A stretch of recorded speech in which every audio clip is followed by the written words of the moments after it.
Okay, middle schoolers, I want to show you the power of angles and why it's important to take multiple pictures. So I have some really pretty flowers that are popping up, and you can see that I have not cleaned out my flower bed. So there's a lot of dead stuff all around. It's not the prettiest.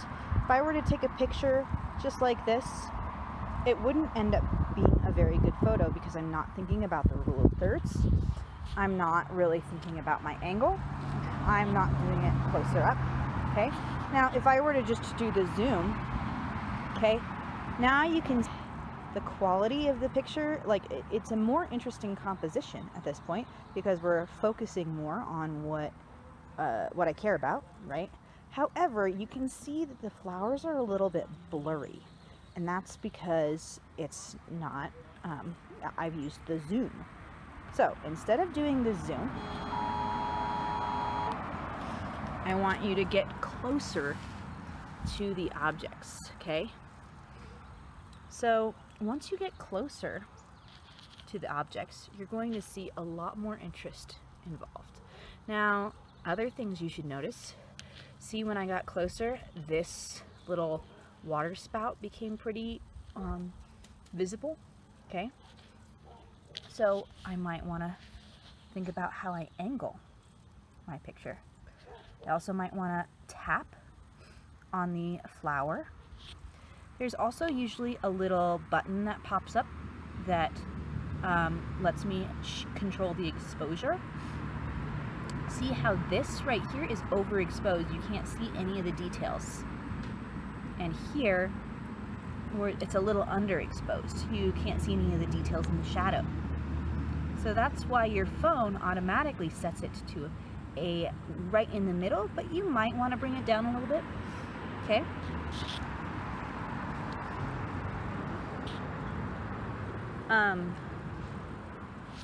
Another thing you're going to want to do is just play around with how the light goes through your picture.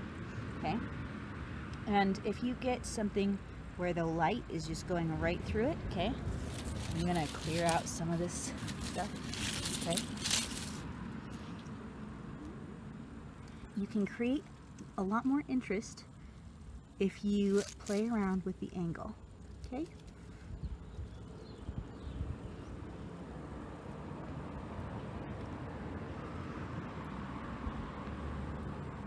So, oops. Hopefully this gets you to be inspired, okay? Of course, this is a video. It's not all the pictures that I'm going to do, but hopefully that helps you gain some knowledge about taking pictures from different angles, really focusing, using your autofocus on your phones, and also making sure that you are getting lower, not just doing the zoom. Here we have another great subject matter of a snowdrop. It's still in some of those dead leaves, so I want to really get up close. Another thing that I want to talk to you about is using those design principles to bring about some really interesting things. So one aspect of design principles is contrast. And one way to use contrast is to use complementary colors. Now, as a photographer, you are finding things, right? You're trying to show people these things that maybe they're not noticing. So one of the complementary color schemes would be the opposite of purple on a color wheel is yellow. So you'll notice that I have some yellow-orange in here inside of the purple flowers. I also have a yellow flower that's right behind. So what I'm going to do is I'm going to actually use those yellow flowers, those yellow-orange flowers behind it to pop that complementary color. Another thing that I'm doing is something called depth of field. And this is a photography tool where I am having the focus be on the most forward thing. Okay, so it's a shallow depth of field. If you were using an actual camera, this would mean that your aperture would be at a lower number, Okay, so like aperture 3.5 or something like that. But with your camera on your phone, it'll usually automatically select what you're trying to focus on. So having this have some depth of field can create a level of interest and help people see what you are trying to show, what you're trying to focus on. Okay, so I'm still thinking about that rule of thirds, so I have my little golden spot of flowers right up there. I'm not cropping off anything because that ends up looking really bad. Okay, so I'm keeping the whole thing in place. Okay, so if I just cropped off part of it, see how that doesn't look great. Okay, but if I do something like this, or I have something where it's just a little pop, well, give me a little bit more. She's not wanting to show me anymore.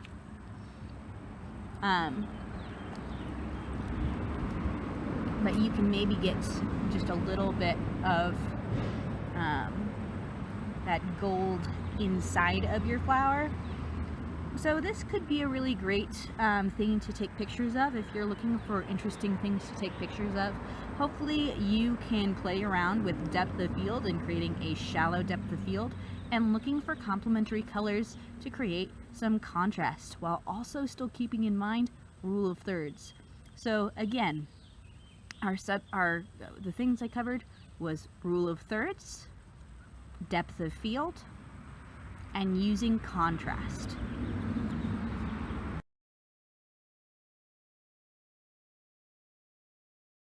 Okay, everybody. So once you have your pictures on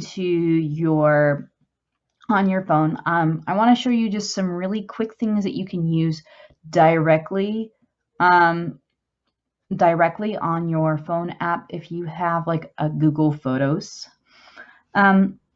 So one thing that's really nice on Google Photos is you can do a lot of easy side-by-side comparisons. So when I look closely at my photos, I can see that some of them are a little blurry in ways that I don't want them to be. Okay, so I'm looking for like a lot of clarity and cleanness. Okay, and some of these aren't necessarily like, honestly, I would probably go back out and shoot them again because there's not quite as clean of looking at photos as I want. That one's pretty clean. I like this one too, as far as it looking nice and clean. Okay, so I think I'll do this one. Okay, so to show you just how easy it is to edit your pictures, if you go to the edit button on your Google Photos, the first thing I'm going to do is crop it. Okay, your phone automatically takes a picture at this ratio that's a 16 by 9. Okay, when you print a picture, you're going to want your ratio to be either 4:3 or 3:2. Okay, so there's a 4:3 or 3:2, and there's a 4:3. I think I like the 3:2. Okay. Another thing that's really nice about Google Photos is that it will automatically set up the rule of thirds. Do you see when I click on it? Rule of thirds pops up. Okay. Now, I might want to flip it to a landscape and see what it looks like that way. That creates some levels of interest, but when I'm doing that, I'm cutting off some of the parts that I really liked about this picture. So I don't think I'm going to do the landscape. I think I will flip back to portrait. Okay. Now, I still have a lot of dead space around here, negative space, that I don't want to have. So the nice thing is when I have it already set to that ratio, it's going to keep that ratio and it's not going to do some funky sort of ratio. Okay, so when I click on here, I see that there's some good levels of interest, but my pistils are kind of directly in the center. that's okay. I just don't want them directly in the center like that. If I angle it more so that it's kind of closer towards that spot up here, that's gonna create a little bit more interest. And since we have a lot of lines going through it, then that's gonna be good, okay? Now, another thing that I'm gonna wanna do is I'm gonna want to edit the photo. Now, there's a lot of different filters over here that you can play around with, but honestly, they look really strange sometimes and they're not really very realistic, okay? So I'm gonna undo that, oops, after I did all that cropping.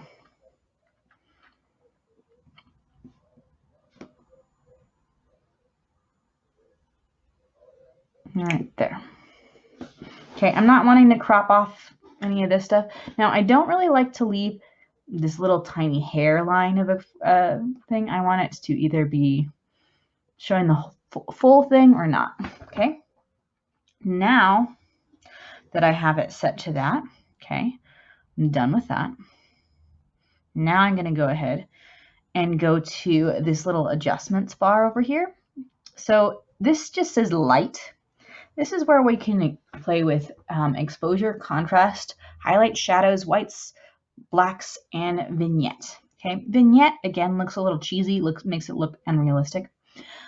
Exposure is that thing that I was talking about, the amount of light that is being let in.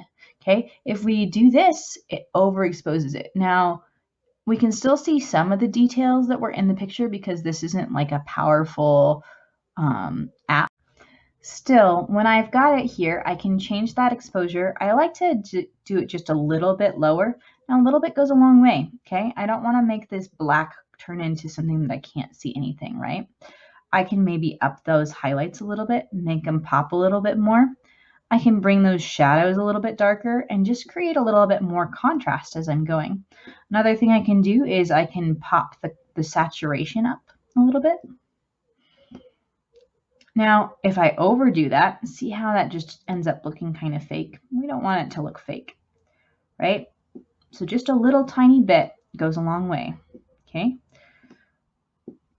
Now, warmth, see how it changes a lot of the color of this purple? This purple has a very rich color, so I don't think I want to change that much.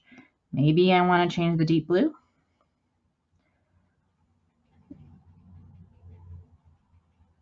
Yeah, that kind of makes some of the edges pop out a little bit. Okay, I think I like this photo, so I'm going to click done, and then I will share it on my Instagram.